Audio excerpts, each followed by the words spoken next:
everybody. Today we're debating the resurrection, and we're starting right now.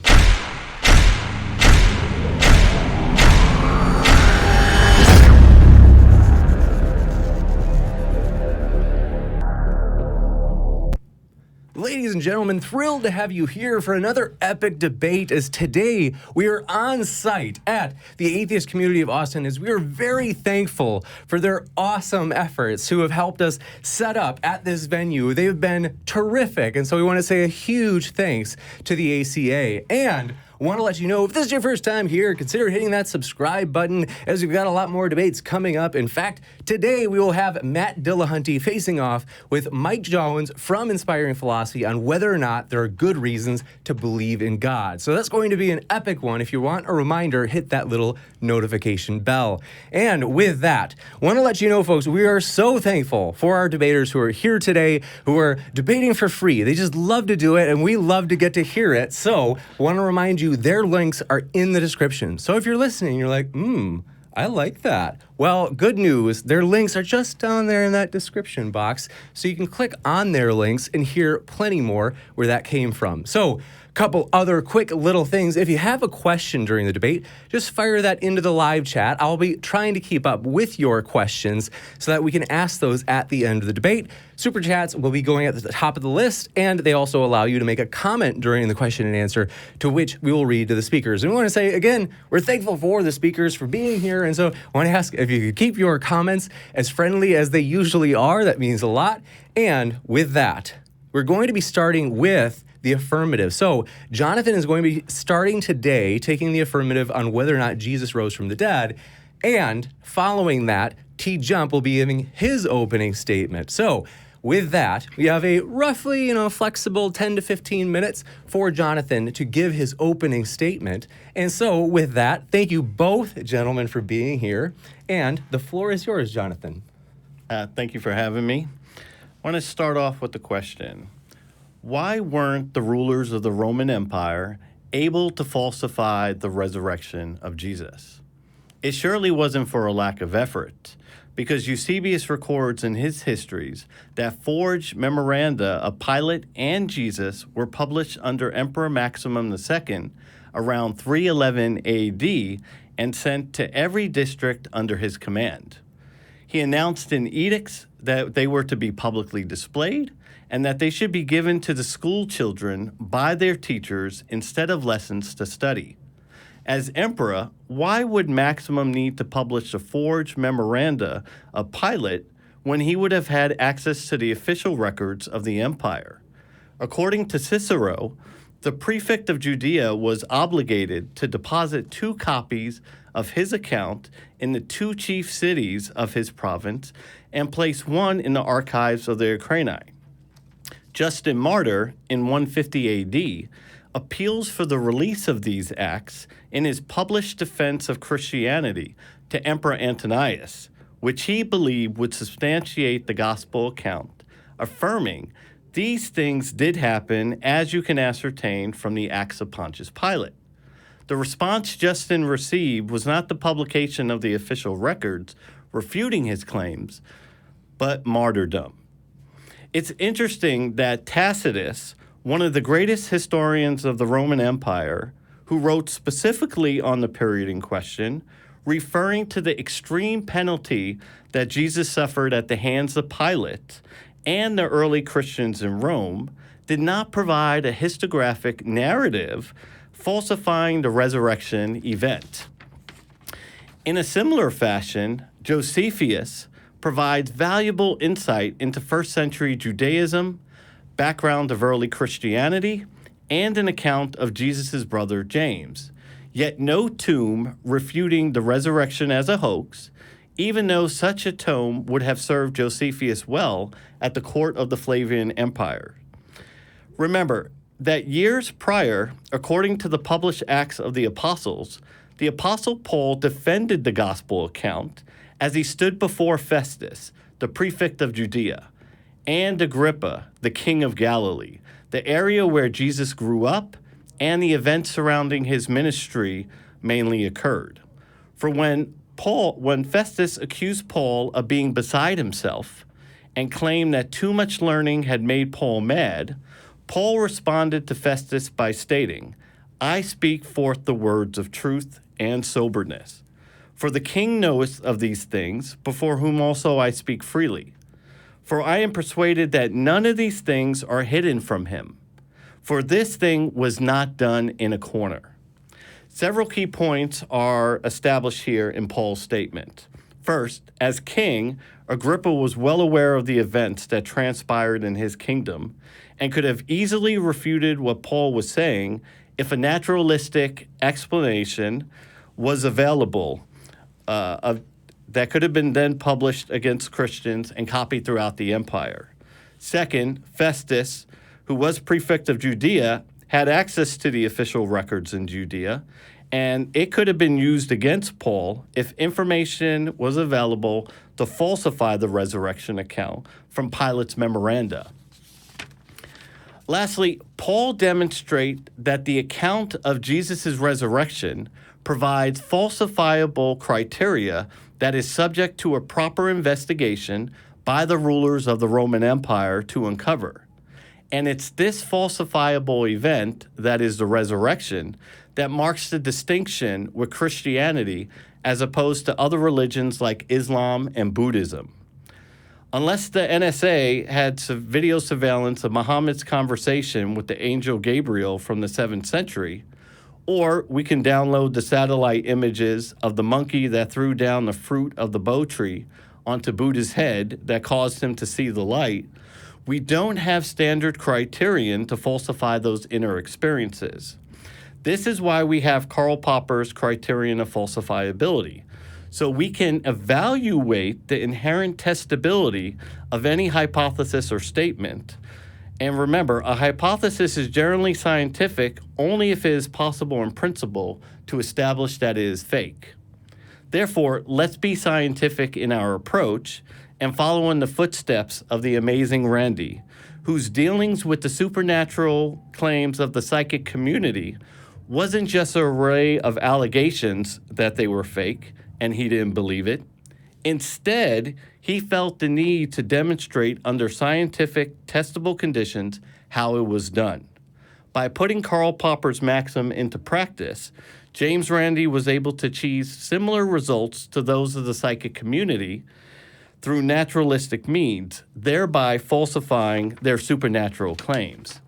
Therefore, in Christianity, all that is needed to falsify the resurrection of Jesus is to either produce the body, provide a credible tome from the ancient world with a naturalistic explanation of what had happened, or uncover the true identities of the gospel authors if they weren't the disciples of Jesus, and expose their myth regardless of when the documents were published. Are we suggesting that these assignments are not well within the means of the Roman rulers to investigate and uncover? For I am aware of the a priori assertion that Jesus picked a time and a process that cannot be properly subject to investigation. Shouldn't we first understand how the Romans conducted investigations of religious cults before drawing that conclusion? Fortunately for us, the Roman historian Livy, who wrote the histories of Rome up until the glorious reign of Caesar Augustus, chronicles how the Romans investigated the religious cult of the Bacchus, which can be used as a base indicator of how Romans conducted investigations against other religious cults like Christianity. Remember that during the time of the Republic and the Empire, Rome operated as a well-organized police state, and as such, Livy reported that the Romans were monitoring the religious cult Bacchus closely and gathering intelligence from witnesses on their activities. Now pay close attention as it provides clarity and insight into the thorough, serious, and careful nature of their investigation process. First, a high official is used, the council in this case, to conduct the interrogation of a former cult member to corroborate against intelligence the council had received. Second, Livy informs us that the witness named Hispella was summoned to appear and nearly fainted when she saw the lictors in the vestibule and the consul's entourage, and the consul himself.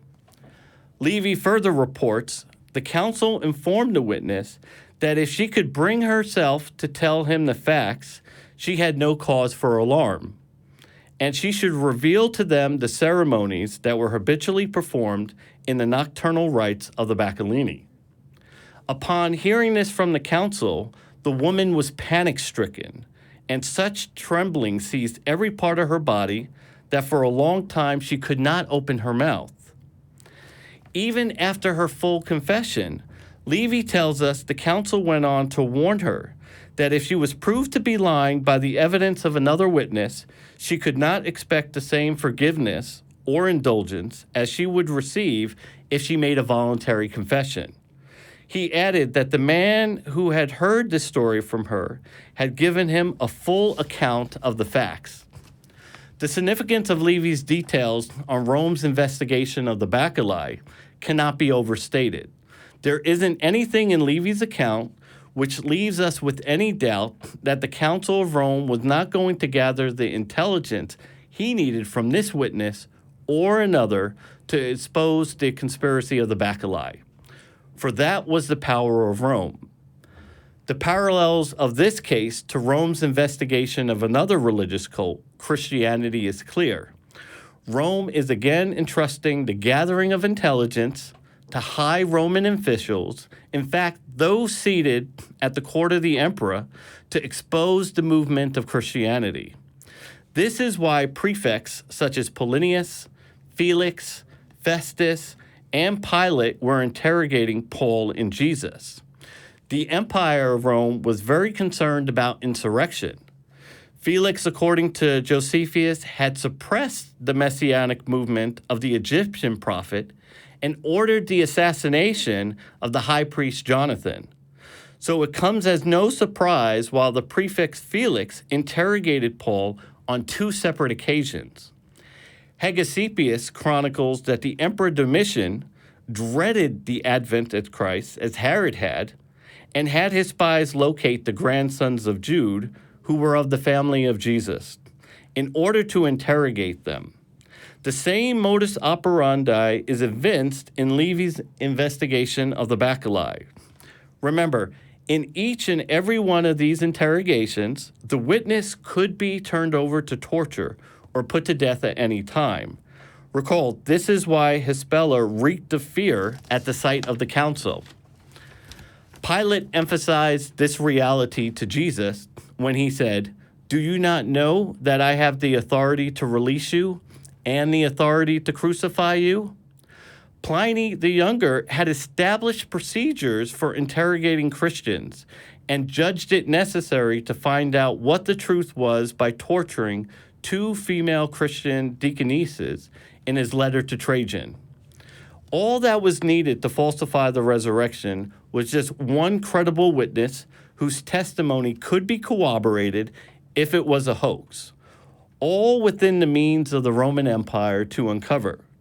Yet despite all this immense power and endless amount of resources, the rulers of the Roman Empire failed to produce a credible tome that the resurrection or the Gospels were a hoax in its investigation of Christianity.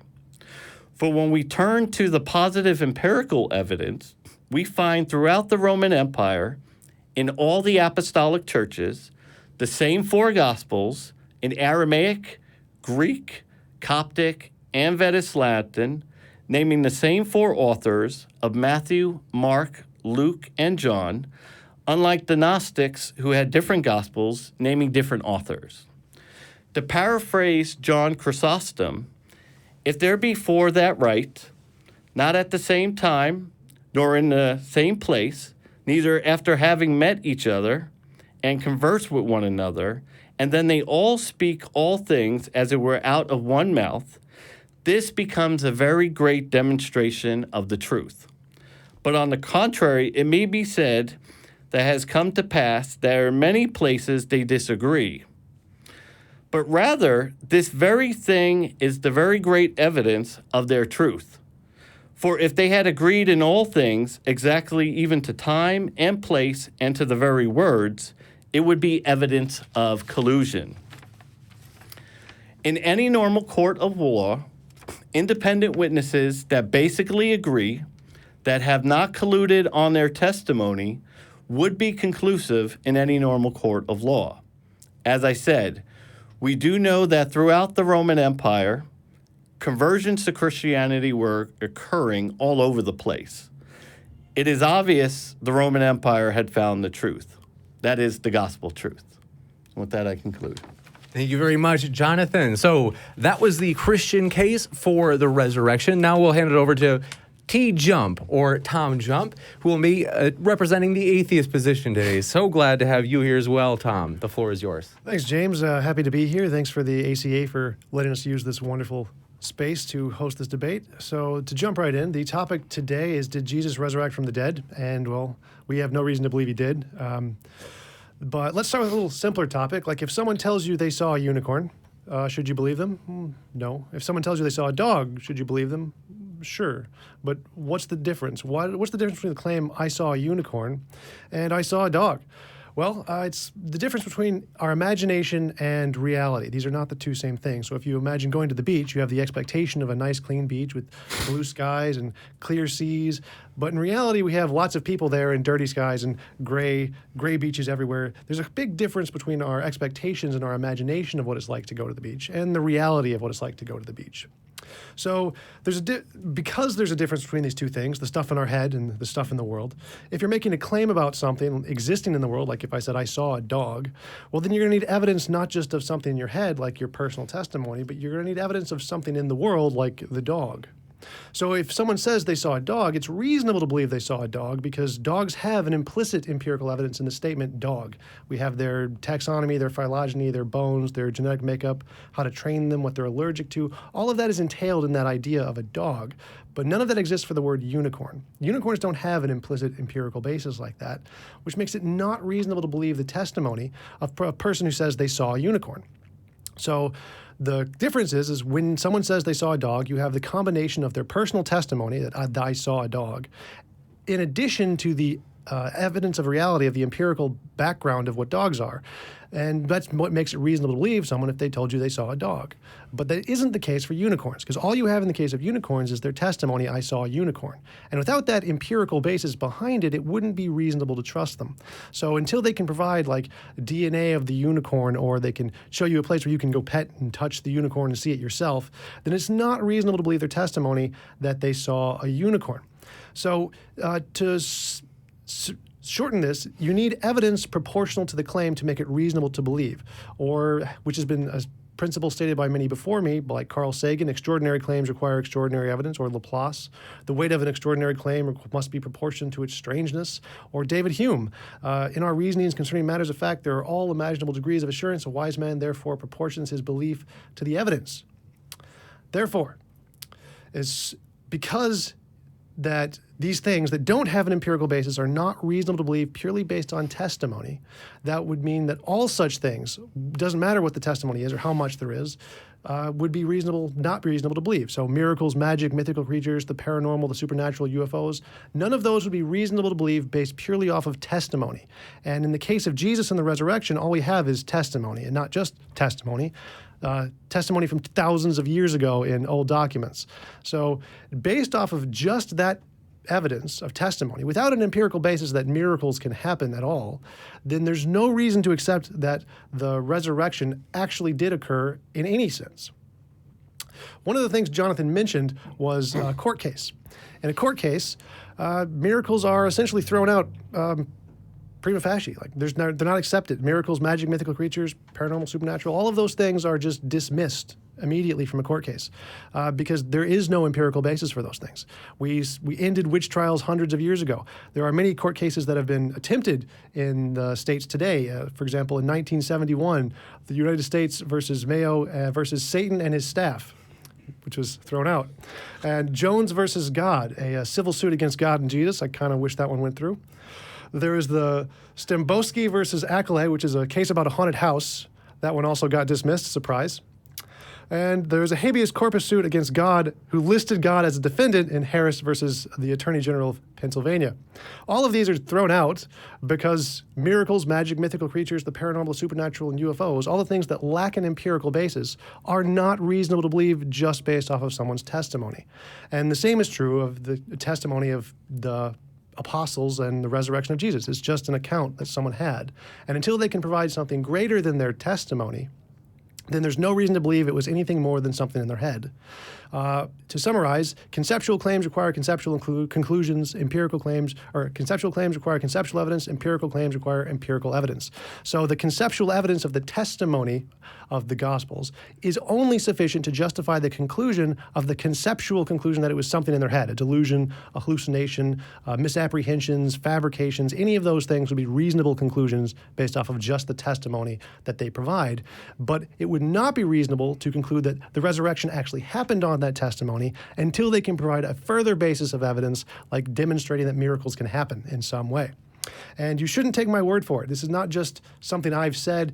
You can ask the historians. For example, to quote Mike Licona, in his debate with Bart Ehrman, he says, "First, Bart asserts that the majority of scholars outside of a purely Christian context do not regard the Gospels as being historically reliable. I agree."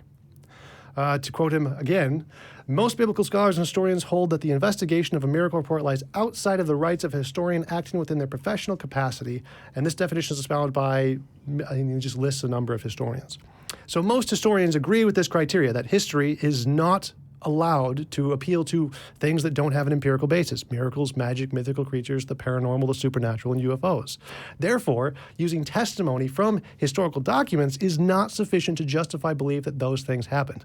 Not in the Bible, not in the Torah, not in any historical document, because we need something greater, like empirical evidence, to demonstrate those things are even possible and justify the conclusion that they're not just in the head of the people who are making the claims. Thank you. Thank you very much. Excellent. And we will now go into the open dialogue portion. So thank you, gentlemen. And this will be about 30 to 40 minutes. The floor is all yours. Would you like to start?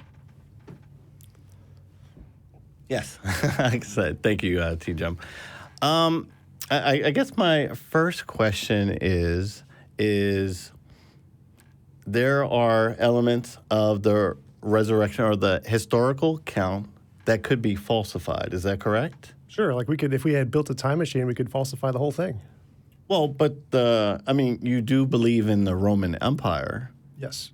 And did they have the means to verify if the boulder was moved or if there was no body in the tomb? Yes. If those things existed, yes. And could they have verified if Joseph of Arimathea, from the town of Arimathea, existed and that there was a tomb in Jerusalem that he had? Are those things that could have been verified? Sure. Now, from the historical documents, and the way we measure history is from the available documents from the people that left them. What the documentation from Levy, from what we have from the empire, is that investigation was conducted. And if the assumption is that it was fake, why couldn't the Roman Empire falsify it? Well, I don't think they had the means to evaluate whether or not someone rose from the dead. All I could verify was that there was no one in the tomb, which can be doable in numerous ways, all of which would be preferable to resurrection or miracles because they have a natural basis, like someone could have robbed the tomb, or there could have not been a tomb. Like we know that the idea that Romans would provide a tomb for the people they crucified is highly unlikely, and the fact that they would put a boulder in front of it is less unlikely, and put guards even less unlikely. The most likely outcome is they probably just crucified him, took him off the cross, threw him in a mass grave, as Richard Carrier argues. That seems far more plausible than all of this tomb nonsense in the first place. So I don't really see the plausibility behind the argument that, well, they could have falsified it. Well, why would they even bother in that case? They may have been doing some other research, but it doesn't seem very pertinent to the topic. And they definitely couldn't have falsified the resurrection part. They didn't have the technological means to do that. All they could at best do was show there was an empty tomb. Yeah, so they could have showed if there was an empty tomb. They could have falsified if Josephus had one. Now, I think an important thing to remember is that the empire under Maximus II did try to publish throughout the eastern part of the empire a record to try to falsify it. Why would they need to produce a forged memoranda if they had actual records from their investigation that could have corroborated those points, and that would have been the end of Christianity? Well, I imagine they really didn't care very much. I'm sure they did this as a common practice to try and discredit many religions all the time. I don't think it was really important to them to actually focus on this. So I don't think it's really relevant to the topic. Like whether or not Jesus rose from the dead, even if I grant there was a tomb and a Josephus and he had a tomb, none of that really helps the case for the resurrection. That's just, okay, people in the past had tombs and lived. Okay, I mean, I'm happy to grant all of that, but none of that helps the resurrection case. Correct, but if they went to Jerusalem and they investigated that there wasn't no tomb there where the gospel account is stating, right then and there would be a major area to falsify. A report would be published and would be copied out the Roman Empire that there was no tomb. The individual by Joseph Arimathea didn't exist. He didn't own anything in there. So those essential elements of the gospel case that we find in Matthew, Mark, Luke, and John would be discredited. And in a court of law, it would be thrown out because it doesn't have any viable elements to it. So that's something, I mean, the Roman Empire could have gone and checked to see, was it actually empty? Was there actually a boulder there? Was it open? Those things are verifiable. In any investigation could be done. And we see high officials in the Roman Empire because they were very concerned about insurrection. And you have some of the highest officials in the Roman government interviewing to gather intelligence because they were concerned. Well, sure, I grant that, but as far as I'm aware, none of them actually said, yes, there is a tomb, yes, there is a boulder, yes, we did confirm this. All of them just kind of didn't say it didn't happen, and that was about it. So from my perspective, there isn't actually any corroborating evidence that most of that happened. No extra biblical sources for pretty much anything related to the tomb other than just there was a guy named Jesus. So I don't think their investigation really was centered around disproving every little aspect. And even if it was, which it probably wouldn't have been in the first place, because there could have been many tombs there, and knowing who owned what and which one went to which, you could have just attributed it to any of them. That's not really a grounds for anything. It's just, yes, they could have found a tomb, and maybe or maybe not it was owned or used by Jesus. And would they have cared? Probably not. That's probably not the goal of the investigation. And as far as I know, there's no written record of that actually corroborating that there was a tomb and there was a stone. Well, but they did publish throughout the empire these details which could have been corroborated. The point of Hegesippus' report on Domitian is that he felt it was important, even years after the event, not only to find out more about the information, but actually locate the grandsons of Jude, and this is the emperor that's doing it, to find out more information about what's happening. So they were able to locate two grandsons of Jude who was a family of Jesus. And once again, they were very concerned about insurrection. Felix had already pushed off movements of the Egyptian prophet. He had supposedly the high priest assassinated. So from the documents that we have, we can establish that they were very concerned with those groups. And towards the end of the empire, they tried to push forth propaganda to expose it. If they really didn't care, why would they publish something throughout the empire for everyone to be read, even to be given to children as opposed to lessons? Well, they didn't care about the truth. The goal wasn't to find the truth. The goal was to find something they could use against their political adversaries. And so since their goal wasn't the truth and they weren't doing an extensive investigation to actually find out what happened and were more just looking for dirt on their political opponents to try and discredit them, their investigation isn't a reliable source to discover or to lend credence to the fact that the tomb actually existed. It's only lends credence to the idea that they couldn't disprove it definitively with absolute certainty to the degree that they could then just crush the opposing belief. That's just the best dirt they could find given the time period, essentially. So what historical documents draws your conclusion that they didn't care. So what historical record from either Tacitus, Josephus, even the gospel accounts, what records do you help maintain the stance that they didn't care in finding the truth of Christianity? Well, I'm just going off of the general consensus based off of like how emperors operated, how people at the time operated. They didn't like them. They wanted them to fail. So were they actually trying to discover truth? Highly unlikely given just human psychology. They were far more interested in maintaining power and dissolving the power of the opponent, far more likely than they actually wanted to discover the truth. It's unlikely based off of just general history of all human beings that they actually wanted to discover the truth. Now, when Paul goes before the prefect of Judea, Festus, and the king of Galilee, Agrippa, he is called forth to give his confirmation of the gospel account, which he's allowed to do. Now, at the very end of it, and we're speaking about the king of Galilee at this time, who was very aware of the information that's coming out of his kingdom. You have the prefect of Judea, Festus, there, who definitely has access to records from the Roman Empire. And at the end of Paul's statement, the only retort that the king of Galilee had was not a naturalistic explanation explaining what had happened, because if there was a case to be made that body was stolen, there would be information available to investigate to corroborate that account. King Agrippa's only response is, "You almost convinced me to be a Christian."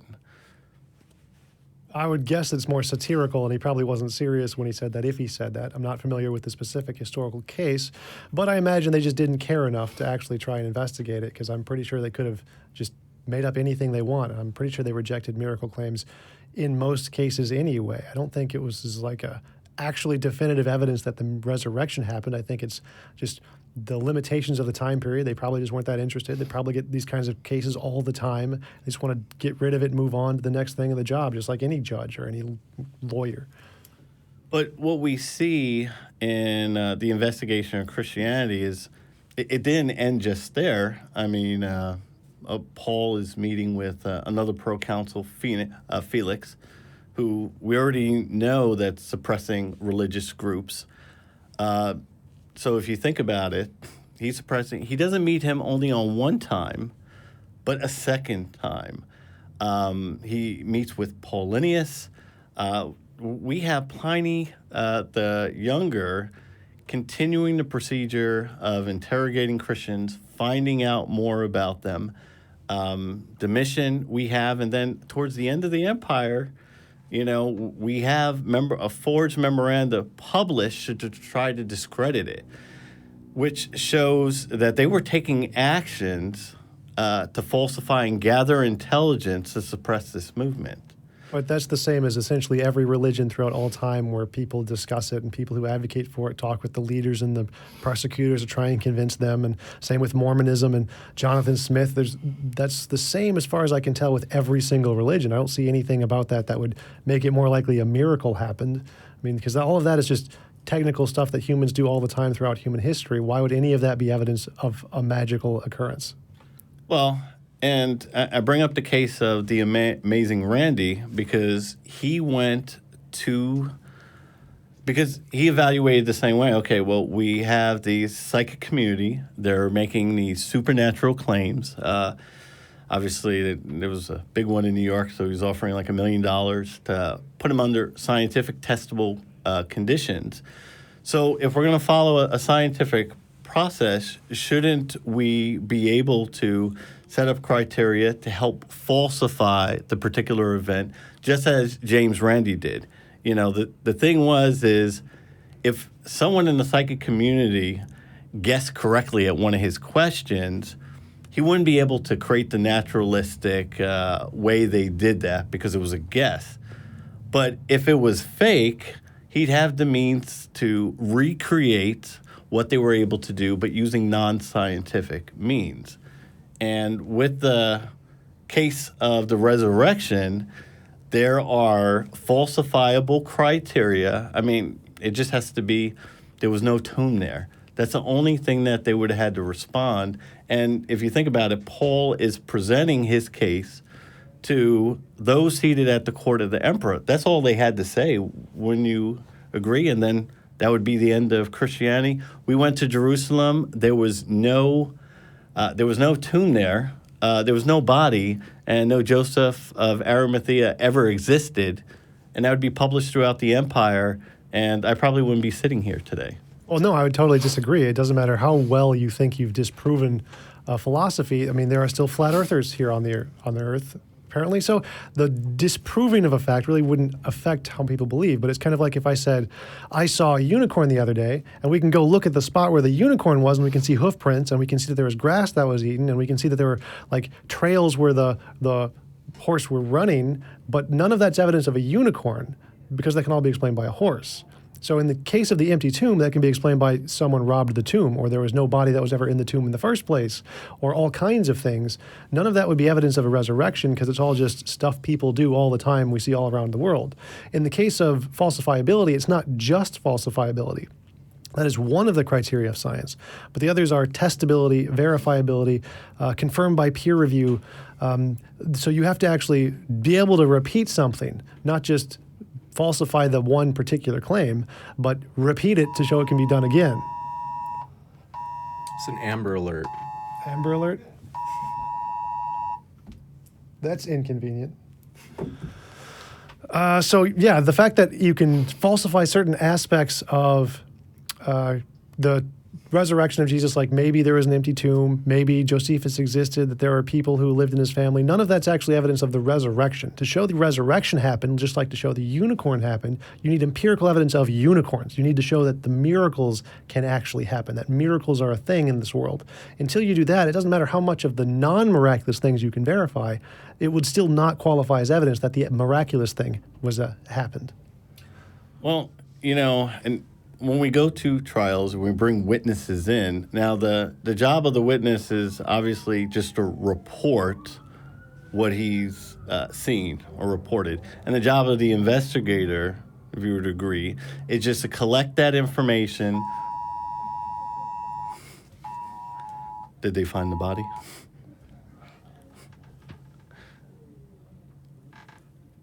Go ahead. Okay. Powering off. So the question is, for the investigator, is to leave his biases out of it. And in the case of Rome's investigation, we have multiple high officials. We know they had acts and records of the event that they didn't publish to the public. Time after time, and we have the king of Galilee, we have the prefect of Judea, Festus, we have Felix. Were they not capable men within the Roman Empire, because they're seated at the court of the emperor, to conduct a thorough investigation to falsify the Christian narrative? I'm sure they could have, but again, none of that actually helps your case. Even if we just say that all of that stuff happened today in a court case today, it's still none of it would be evidence of the resurrection. They're still just going to throw it out immediately for the reason of the court cases I listed earlier. There's a complete dossier on all how miracles are assessed in courtrooms. It's the truth, the matter asserted is their law and the paranormal outside of the First Amendment by Christopher L. Henry, where he specifically goes through all of the court cases and shows that miracles are not assessed by a courtroom or a jury. They're not within the branch of what a courtroom can do. So even if we granted all of that, none of that would be evidence of the resurrection. That's just, okay, so some people did some investigations and they didn't find one thing or another. None of that's evidence a miracle happened. So the testimony, so because it's preconditioned on miracles aren't reasonable, which is based on a worldview. So obviously the Christian worldview is, God created all things and naturally miracles can happen. Obviously for non-believers, miracles are impossible. So, but I would not phrase it that way at all. So my perspective is for anything that's asserted, you have to either show, is this an imaginary thing in our head or is this a real thing in the world? And until you show it's a real thing in the world, then it's by default an imaginary thing in your head. So there's no presupposition about worldviews here. There could be the supernatural, there could be miracles. Happy to grant all of that, but you first have to show it's not just a thing in your head. And until you do that, it's just a thing in your head.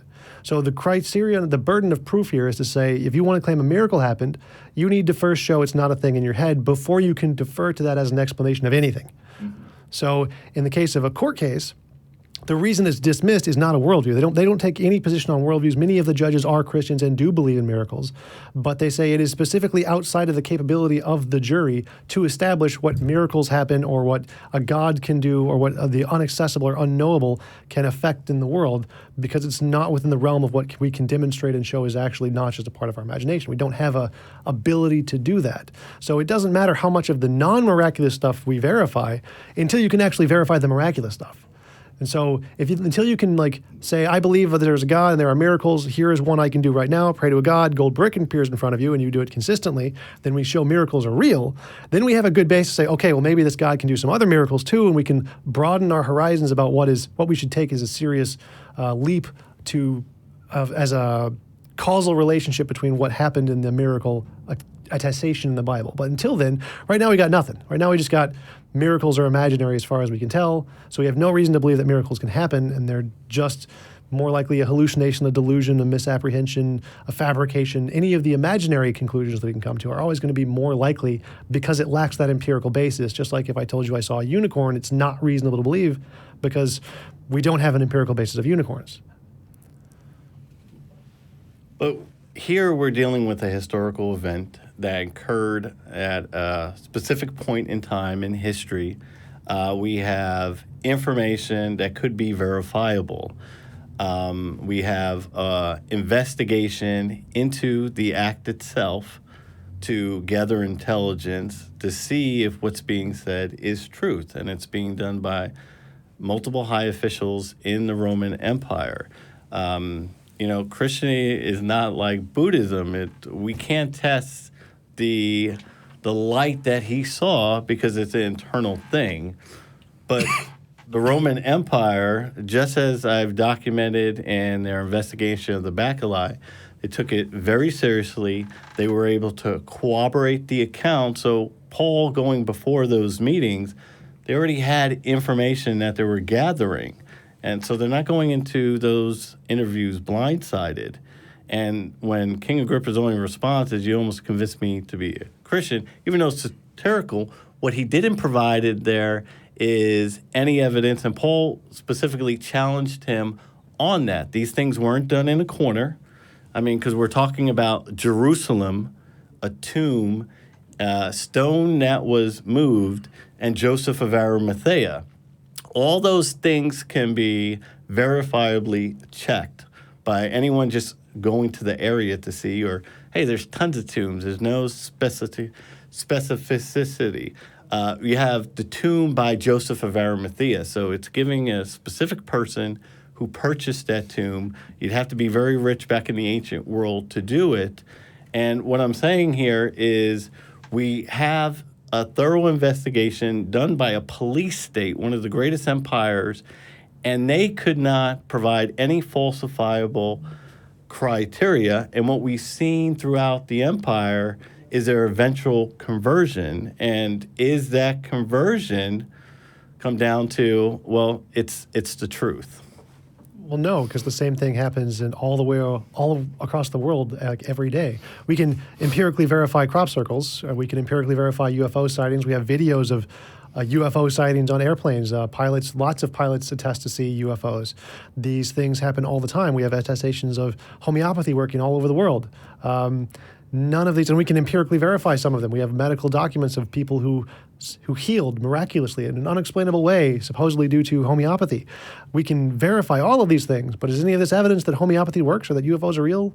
No, because there could be just an unknown natural cause to these things, or they didn't happen in the way they were attested to, or many other explanations. The fact that there are verifiable or falsifiable aspects to the story, like crop circles or video cameras, isn't in any way evidence of the conclusion you're aiming for, because it's something beyond what testimony can accomplish as a form of evidence. You need to actually empirically demonstrate that miracles are a thing and not just made up before you can use them as an explanation for any event. Until then, any explanation, any event that happens, you can only appeal to natural causes.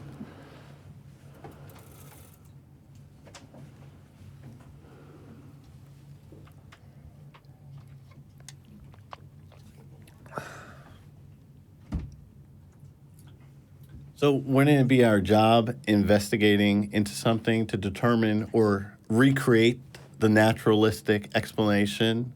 Because if the assumption is that it was faked, then we should be able to falsify it. And from... Well, not necessarily, but... If something's fake, it can't be... we can't figure out how it was faked? Yeah, not necessarily. There are magicians all the time who do really great tricks. Like I see Penn and Teller doing some tricks. I have no idea how to falsify those.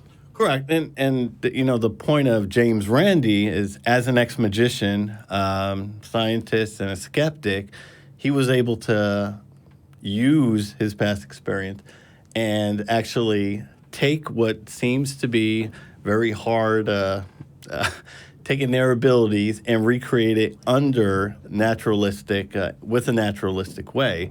And because we're actually dealing with the historical account, the best way to explain that or create the naturalistic explanation is go to the historical documents that are available to recreate that historiographic narrative and determine from that evidence what actually happened. Well, that's the thing, is you can't determine what actually happened. You can only determine within some spectrum of what things we can appeal to. So we know certain things happen, like I can grant the empty tomb, okay.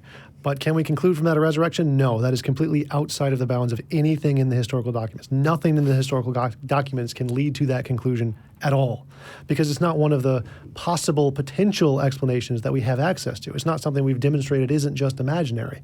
So like if I said, if we see a hoof print in the ground and we're historians accounting that there is a hoof print in the ground, we cannot conclude, therefore, unicorns. Nothing they say could ever get us from the hoof print to unicorns because we have no empirical evidence of unicorns.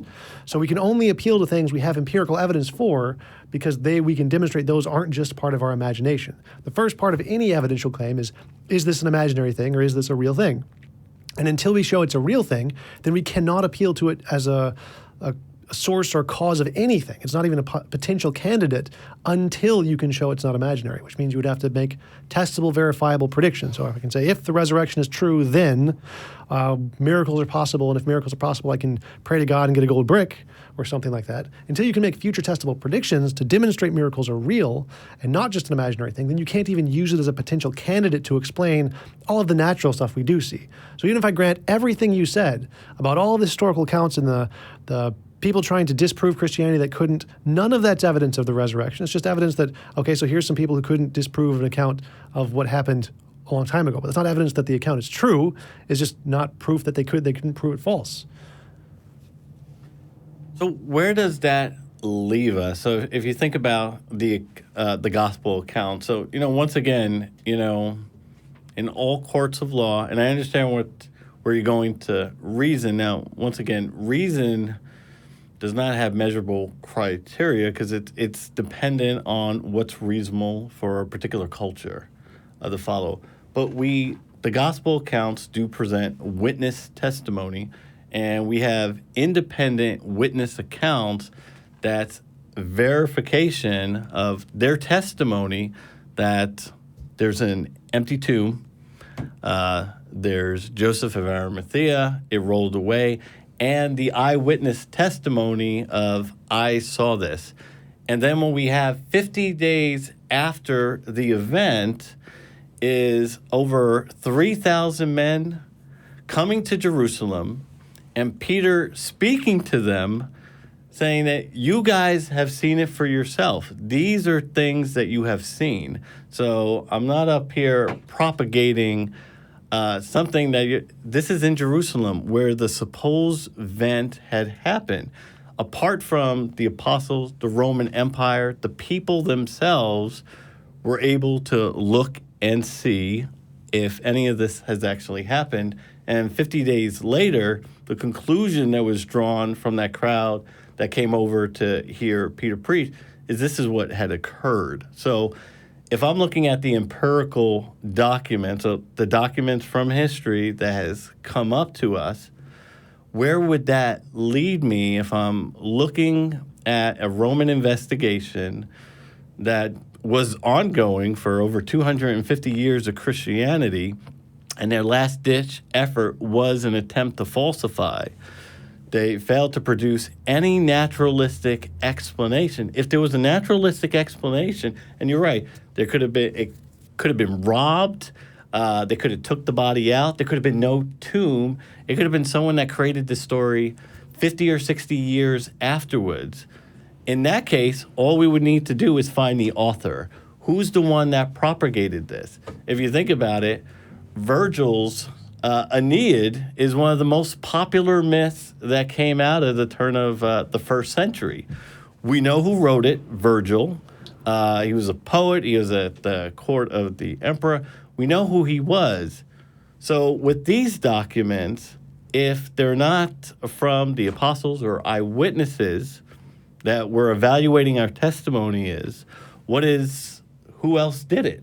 So does that make sense? Yeah, but I can ask the same question about the Salem witch trials. If we look at these really detailed investigations by professional investigators and judges throughout the time period, where would it lead us if we actually took their claim seriously, where they couldn't find a natural cause to this death, and it seemed like there was a spell being cast, and, well, there was a good explanation, this is a witch, and we put her to death, and we burned her at the stake, and there's lots of witches that we have at the time period.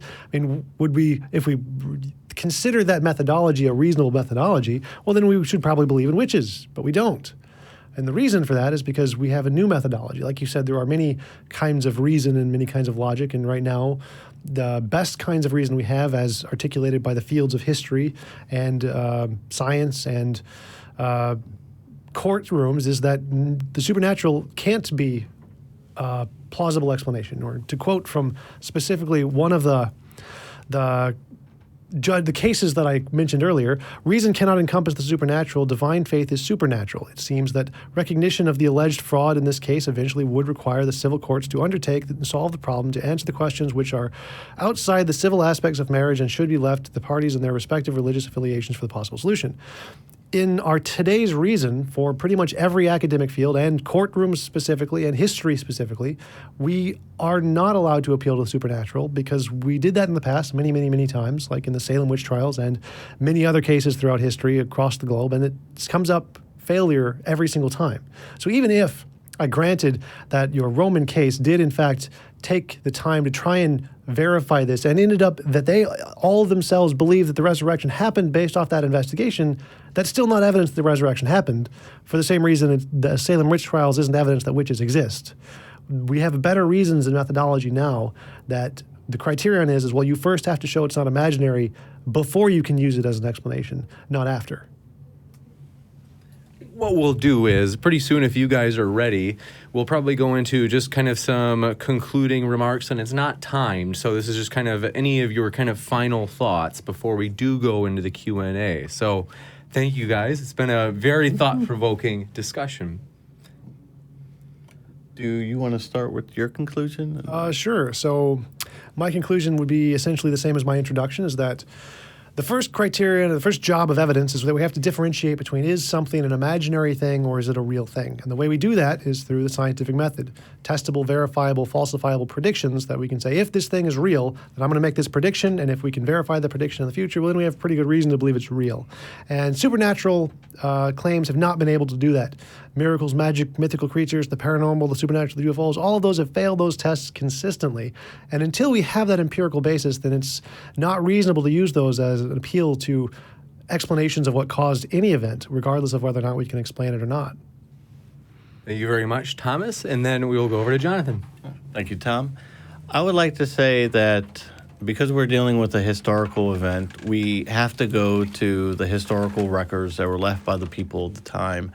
And when we start off with the case of the gospel testimony, those that are to be eyewitnesses of the event in question, they all come up with the empty tomb, the boulder moved. It was from Joseph of Arimathea, and eyewitness testimony to the arisen Christ.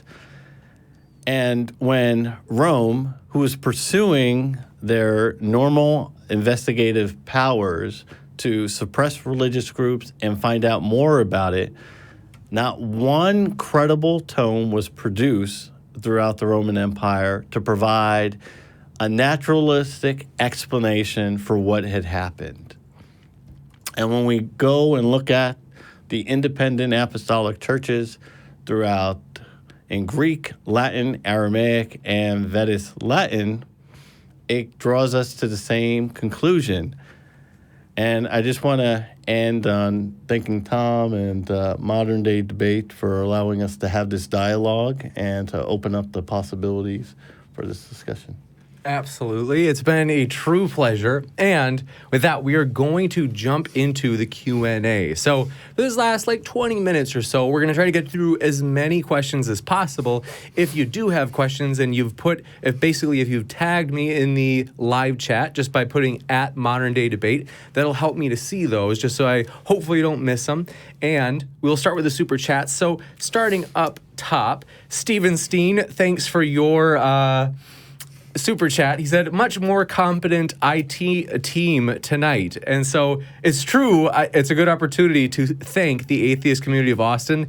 They have been so good to us. It's honestly, we are so excited about how everything has come together and just the amazing help they've given. And I also want to I do want to thank, if those of you who were watching last night, if you saw the flat earth debate, I want to say thanks to Steven Steen and TJump actually, as they were helping us do a lot of tech stuff last night. And so it totally saved me. So with that, we appreciate your question. Frank's 92. They asked, why didn't Jesus go to Rome? Well, this would have to be speculative. We don't have any available information tells us why or why not that he chose the locations that he did. We know mainly of his ministry in Galilee and a little bit outside of that area. To be honest, there's no available information I can draw from any historical record that would lead me back to that point. We do know that churches were established in Rome shortly afterwards, but not quite sure why Jesus didn't go to Rome. Maybe he wasn't a citizen, so. You bet. Thank you very much. And we're also taking questions from the live audience. We do have a live audience here at the Atheist of the ACA. So we want to welcome anybody from the live audience. If you do have a question, you are more than welcome to use the mic that's available for you. And we'd love to hear your questions as well. And we'll kind of alternate, if anybody does have any questions, between the online questions from the audience as well as the in-person audience questions. So next up, Sigifredo Sarabia. Good to see you. Thanks for your super chat. They said, TJump, how is the God question on the same level as unicorns or fairies? Wouldn't you have to say that it was an invisible unicorn for it to be a correct analogy rather than dichotomy? Oh, no, it just applies to anything that lacks an empirical basis. It doesn't matter what it is. You can say supernatural, ubernatural, super duper natural, whatever you want. If it doesn't have an empirical basis, you need some way to differentiate it between, is it an imaginary thing or is it a real thing? And so all things that lack an empirical basis are in the same category of imaginary things. It doesn't matter if it's Santa or unicorns or God. Gotcha. Thanks so much. Also, appreciate your question from Sigifredo Sarabia. Thanks for your other question. They said, for Jonathan, granted the resurrection, what independent sources grant Matthew 27, 41 through 52, which describes dark skies, torn curtains, earthquakes, and dead saints rising in Jerusalem? Eusebius does pull an account at that time. So he does provide a record of some sort of occurrence that occurred at that time. So you definitely look up Eusebius's church histories. He does give a sort of event that appeals to some sort of event occurring from a non-Christian author. Got it. Thank you very much. Next up, we do have a question from, if I mispronounce this, let me know. I'm sorry. Abadonergal? thanks for your question. This comes from online, and they ask, for Jonathan, what secular, extra-biblical historical sources support the idea that the Romans conducted an extensive investigation into the empty tomb? Well, we don't have any specific record regarding the empty tomb. The assumption would be that the acts of Pilate, who oversaw and sentenced Jesus to crucifixion, though that information would have been available for the investigation. So we do appeal to those records. Justin Martyr appeals to those as well, which he believed at the time would have corroborated the gospel account. And that's why I threw out the argument is, why weren't those records released if they had nothing to actually help Christianity's case on there? But we do have established procedures by Pliny the Younger in his letter to Trajan on how to deal specifically with Christians, their interrogation practices, the same type of modus operandi we see back in 186 BC with Levy's account of the Bacchae. You bet. Thanks so much. And we're going to fly through, because we do appreciate your guys' support. We will read some of the silly super chats. Dwayne Burke, let's see, said, starting to lack belief in TJump's chair. Thank you very much for that. If you haven't seen, if you're not a regular watcher, TJump has the most epic chair that he usually streams from home as he streams in. And so, and thanks for that super chat. We appreciate that, Dwayne. Converse Contender says, you guys are all looking dapper. Thank you very much. You know, it's probably especially pointed toward Tom. You look terrific, Tom. So thanks. You guys both look great. Next up, let's see. We've got, with that, I think we do have all of our super chat questions. And so we are going to make one offer, anybody from the audience. Otherwise, what we will do is have an intermission before the Inspiring Philosophy and Matt Dillahunty debate on whether or not there are good reasons to believe in God. That debate is linked in the description. And so if you would like to watch that debate, we will be back in just about an hour live together in this room for that debate. So we hope to see you there. Thanks for coming by, everybody. And one last thanks to both the speakers, as we really appreciate both Tom and Jonathan for being here. It's been terrific. And we want to give as well one last thanks to the ACA for hosting. It's been terrific. And thanks for stopping by and hanging out with us today. Keep sifting out the reasonable from the unreasonable. Have a good afternoon, everybody.